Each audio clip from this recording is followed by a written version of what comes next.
And the reviewer literally asks, quote, "I'm wondering if he has a foot fetish," end quote, about the main character because of red toenails. Must we start with the podiatric proclivities? Can we at least introduce the book before you dive headfirst into the gutter? Gutter? This is Nicholas Sparks' Counting Miracles. The gutter is where the miracles happen. Apparently, they happen near Kaitlyn's pedicure. And let's be honest, this is probably the most aggressively religious thing Sparks has ever churned out, disguised as a typical tear-jerker. Talk about a bait and switch. That's partially accurate for once. While the marketing was certainly coy, the intensity of the religious themes did seem to blindside many readers expecting a straightforward romance. It's less a bait and switch, more of theological ambush. And it's counting miracles singular, not plural. Details matter.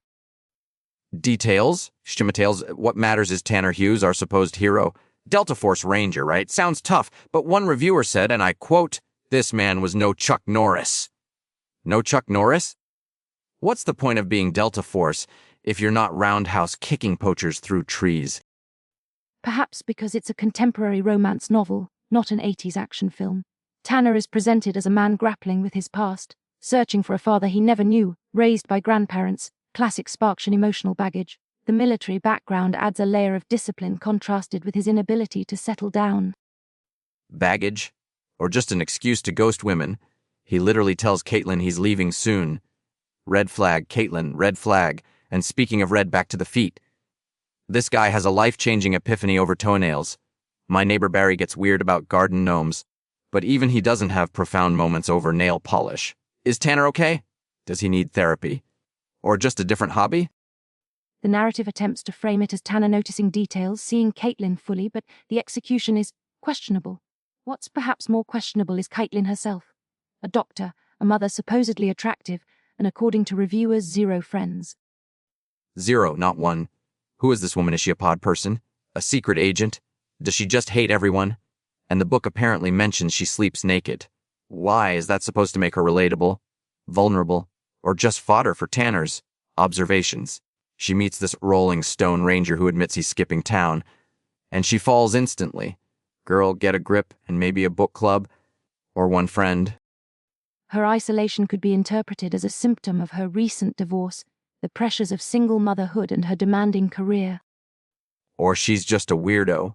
Like you tried to argue Gatsby was secretly about tax reform.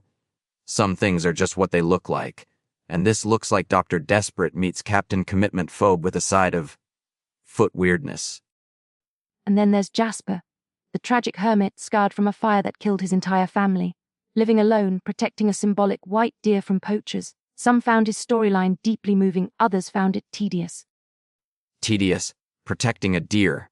Sounds like a snooze-fest subplot unless the deer starts talking or has laser eyes.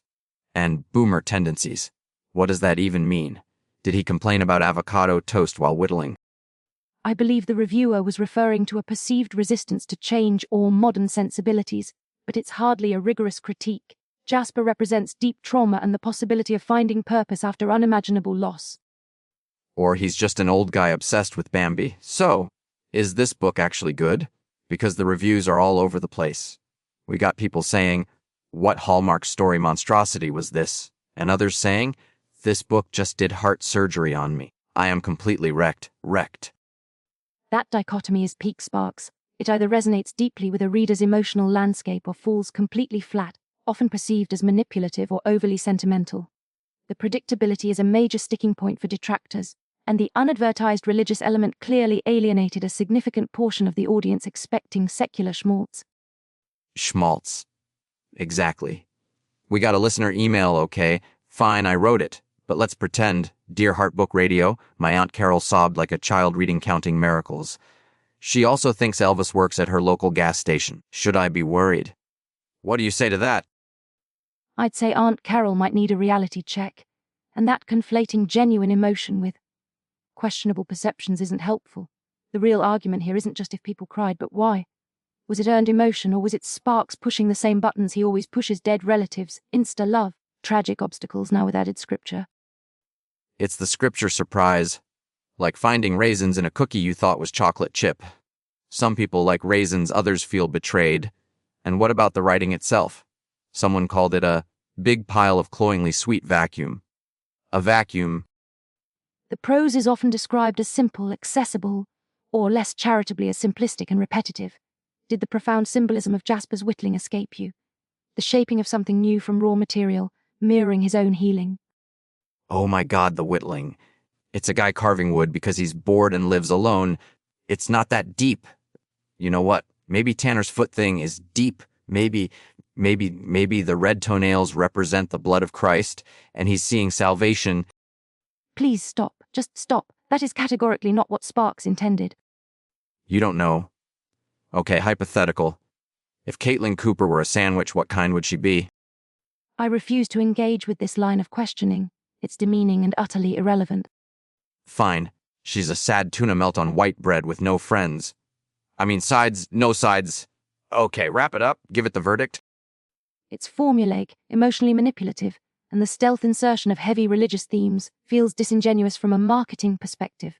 However, it clearly provides catharsis for a specific readership. I give it a predictable sigh out of 10. A sigh. That's not a rating. I give it 3 out of 5 surprise sermons. It's not boring, I'll give it that, mostly because reading the reviews about the foot fetish and the friendless doctor was way more entertaining than the actual plot sounds. 3 surprise sermons is meaningless. Less meaningless than your sigh. Anyway, that's all the time we have for Nicholas Sparks' Miracle Foot Fest. Join us next week when we tackle a real literary achievement, my hamster, my guru finding enlightenment through tiny paws. It's actually a study of rodent behavior in domestic settings. Whatever. You've been listening to Heart Book Radio. Keep reading, keep ranting.